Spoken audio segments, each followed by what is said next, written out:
Waging war on corruption. Alex Jones on the GCN Radio Network.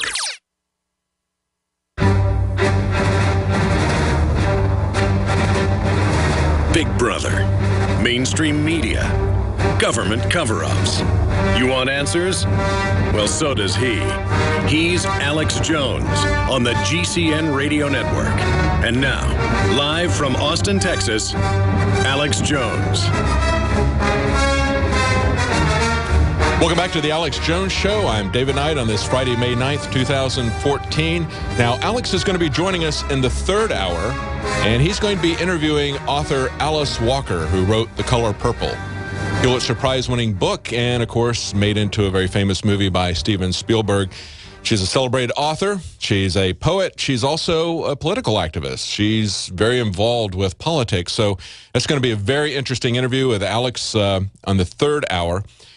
Now, in the last hour, we've been talking about a lot of different things, but primarily about police brutalities, where we were talking about this man who was beaten in New York because the police were angry that he was filming them. They stopped him multiple times. He would film them, and really in self-defense. And we've had court after court rule that people are allowed to film their encounters with the police in public. And they threatened that they would use physical force to stop him the next time, and they nearly beat this young man to death. The pictures of his face are just horrific. As his mother said, there was no mercy shown as they broke the bones in his face. We live in fear of those who are sworn to protect him. If there were no video, he would have no voice. The irony is that even though they didn't want to be filmed, they were actually filmed by a surveillance camera. And so now there's going to be an investigation. Will they do anything about it? That's the question everybody is asking. That's the question people are asking in Albuquerque. That's the question people are asking in Miami. Increasingly, we're seeing the militarized police shooting up towns as if they're in Fallujah. When we create this kind of environment abroad, as the founder said, the instruments of defense, to paraphrase him poorly, abroad will become the means of tyranny at home. And that's what we're now seeing. We're seeing not only the militarization of the police, we're also seeing even the military-industrial complex moving into this as a new profit center with all the things that that entails. In the next segment, we're going to play another aspect, a report on another aspect of what's going on in Albuquerque, and that is the kind of revolving door, political corruption, ethical scandals that we've seen in the military, where you have people who are high-ranking in the military go to work for the military-industrial complex and basically grease the skids. They've got exactly the same thing happening in Albuquerque now with a former police chief that was there.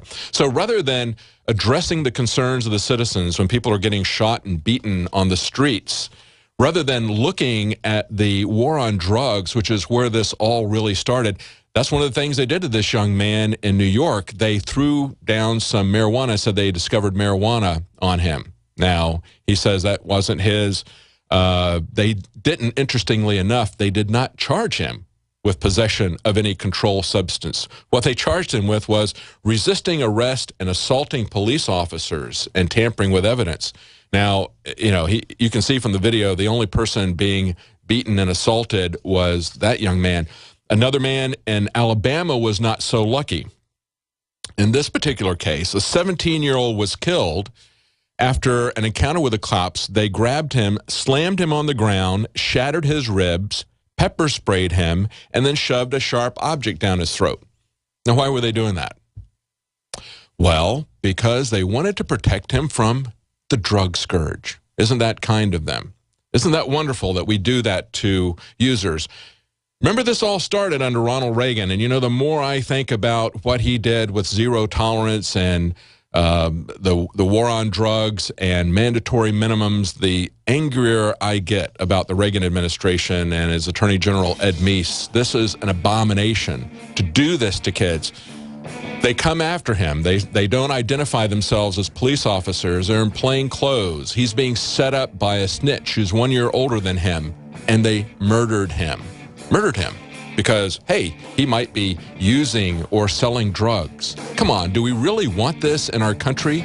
Think about it. We're going to be right back, and we're going to take a look at this report on what's going on in Albuquerque. Stay with us.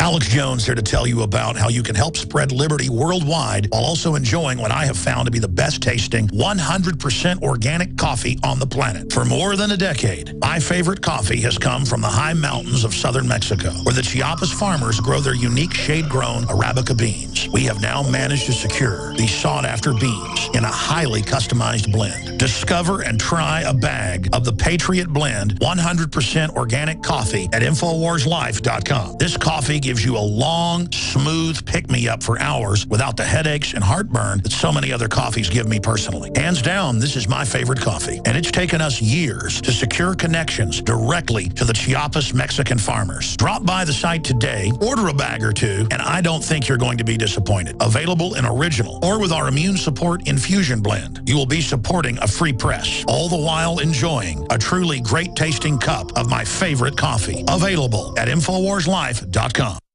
The globalists have controlled the mainstream media for a long time, but now they're expanding and making the weaponization even more vicious and deceptive. All the major networks are state-run. We are partnering this year with the NFL. The NFL has become a political weapon against the Second Amendment and pushes Obamacare. MSNBC tells us that our children belong to the state. We have to break through our kind of private idea that kids belong to their parents or kids belong to their families and recognize that kids belong to whole communities. It is more important than ever to realize that we are not the alternative media. We are the true media. The establishment dinosaur press is dying. We are in an information war, and we are losing that war. Join us at InfoWarsNews.com and PrisonPlanet.tv. Members can share their memberships with up to 11 people. By subscribing, you will literally be buying war bonds in the info war to expand our operation in the face of the tyrants. Join us at PrisonPlanet.tv. A chemical spill contaminating the water supply in 9 West Virginia counties. This year alone, over 300,000 people in West Virginia had their drinking water contaminated. What are the health effects of having these drugs in our drinking water? It's forced medical treatment without the consent of residents. My friends, water filtration is one of the most basic actions you can take to protect you and your family from the harmful toxins and heavy metals in your tap water. On average, the county says it sprays with the glyphosate at least once a week. Few filters cut out the glyphosates that is found in water supplies worldwide. Remove pesticides, herbicides, chloramines, hydrofluorosilicic acid, sodium hexafluorosilicate. Fluoride, it is in tea, it's in coffee, it's in water, it's in bread, it's in toothpaste. It is our responsibility to protect our families. The establishment's not going to do it. It's time to take action. It's time to filter our water. Visit InfoWarsStore.com and use promo code WATER to get 10% off their entire family of incredible products. Or call toll-free 888-253-3139.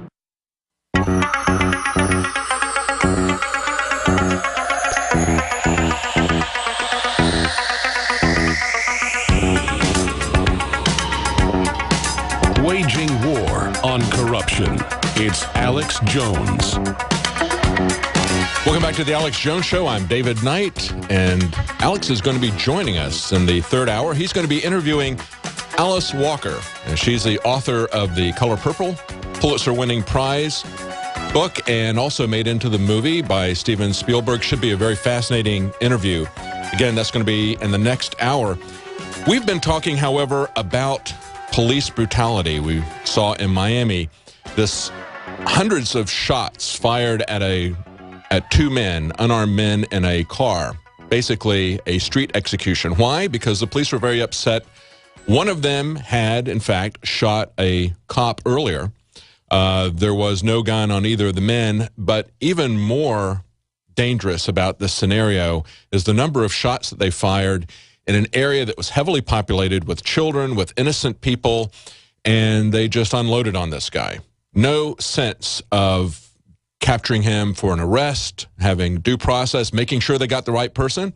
So we mentioned, of course, we saw this happening in L.A. when they were looking for that cop who had turned into a cop killer. They shot up a car with a couple of women, completely different kind of vehicle, completely different color. Instead of one black male, they shot up a car with 2 white women in it. That did not have anybody killed, fortunately, in that incident. But in this one, it was a couple hundred bullets fired by 23 cops, and they just sprayed all over the place, shot up all the buildings around that area. But most egregious about all of this is the war on drugs. This is really where the militarization of the police, it's really where we started losing our freedoms, our Fourth Amendment protections, our due process protections. That all began with the war on drugs. And I've talked several times to Jim Gierach with Law Enforcement Against Prohibition. These are retired police officers and judges who are coming out against the abuses that they've seen with prohibition and telling people that it's not stopping drug use. All it's doing is creating a very violent, abusive, totalitarian state. And that's what we've seen happening now for decades. It all started under Ronald Reagan. They never arrested anybody under alcohol prohibition. They didn't arrest users. They went after the distributors. And that was initially the way the war on drugs, which was the term that Richard Nixon gave it. That's the way that originally started. But then they turned on the end user. And how does that look? Well, it looks like putting people who are peaceful pot smokers in jail for decades under mandatory minimums and turning out violent criminals, rapists, murderers, turning them out on the streets. It looks like building massive prisons, putting in private prisons, for-profit prisons. It looks like we have more people in prison in America than any other country on earth, more people than communist China, even though we have a population many times that size. That's what this all looks like. It looks like we have a situation where they can charge property with a crime and not charge the people, confiscate that. And now we have Supreme Court decisions saying that, yes, they can confiscate anyone's property, not just with the war on drugs, but anyone's property, so they cannot defend themselves going into a trial. But it's all about the out-of-control police as they're getting their marching orders from the federal government, as they're being militarized, as they're changing the curriculum, as they do in New Mexico, to a shoot-first curriculum.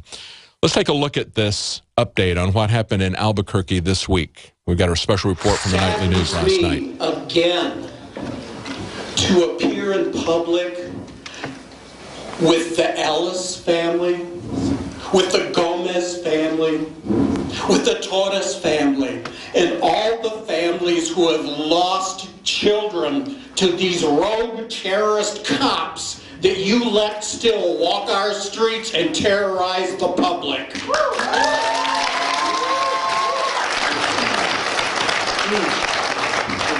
Just as the community in Bunkerville rallied around Cliven Bundy after snipers pointed weapons at people all week, and after several confrontations where the BLM agents got violent, in one case attacking a woman from behind and throwing her to the ground, the same sort of thing is now happening in Albuquerque, where an angry crowd showed up to a city council meeting threatening to arrest the sheriff, taking the seats of the city council. Now, in both cases, there was no violence committed by the public, but they clearly are fed up with the violence that's being committed against them. Why are the people of Albuquerque fed up? Well, as we reported before, more people have been killed by their police department than by the New York City Police Department, even though New York City has 16 times the number of people. The violent history of the Albuquerque Police Department was brought to national attention about 5 weeks ago when a homeless man was shot to death for camping. And since then, in just the last few weeks, 3 more people have been shot and killed by the Albuquerque police, and 3 of the 9 people who are on the Police Oversight Committee have resigned in disgust at the way their oversight is being rejected by the city. Now, one of the 3 people that was killed in the last 5 weeks was 19-year-old Mary Hawks. Now, her case involved the search for a stolen pickup truck. Documents in the truck led them to Mary Hawks and to a trailer park. They conduct a 5 a.m. raid on this trailer park as if they're looking for a terrorist. They block access in and out of the trailer park. They announce on loudspeakers for no one to leave their homes, to shut their windows, and that they're going to release dogs. As 19-year-old Mary Hawks flees, she is shot dead by an APD officer. And there's no video to support his story that she pointed a gun at him. No video from the shooter's camera, no video from the officers with him. Now, it's surprising that there's no video of the incident because the APD is all about lapel cameras, having placed one of the highest dollar value orders for police cameras in the country, $2 million worth of cameras bought from Taser. And the former